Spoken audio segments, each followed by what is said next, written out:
আল্লাহ তাআলা ফেরেশতাদের পৃথিবীর বিভিন্ন স্থান থেকে বিভিন্ন রঙের কালো, সাদা, লাল ও বিভিন্ন প্রকৃতির মাটি সংগ্রহের নির্দেশ দেন।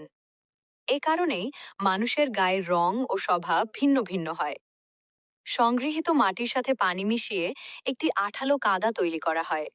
এরপর আল্লাহ নিজ কুদরতি হাতে সেই কাদা দিয়ে একটি মানব অবয়ব তৈরি করেন। কুরআন মজিদে একে পোড়া মাটির মতো শুষ্ক মাটি হিসেবে বর্ণনা করা হয়েছে।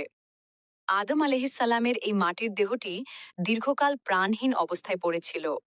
সহি মুসলিমের বর্ণনা মতে শয়তান এই অদ্ভুত অবয়বটি দেখে চারপাশে ঘুরে বেড়াত এবং পরীক্ষা করত।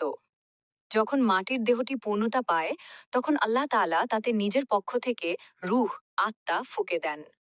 রূহ যখন আদম আলাইহিসসালামের মাথায় প্রবেশ করল তখন তিনি হাঁচি দিলেন এবং বললেন, আলহামদুলিল্লাহ, সকল প্রশংসা আল্লাহর জন্য।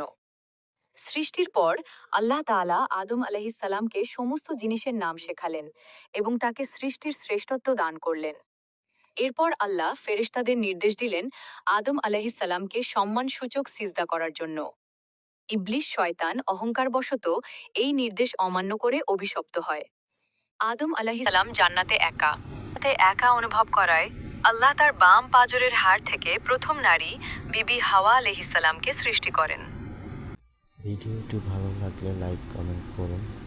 পরবর্তী ভিডিও পাওয়ার জন্য চ্যানেলটি সাবস্ক্রাইব করে পাশে থাকুন। ধন্যবাদ সবাইকে।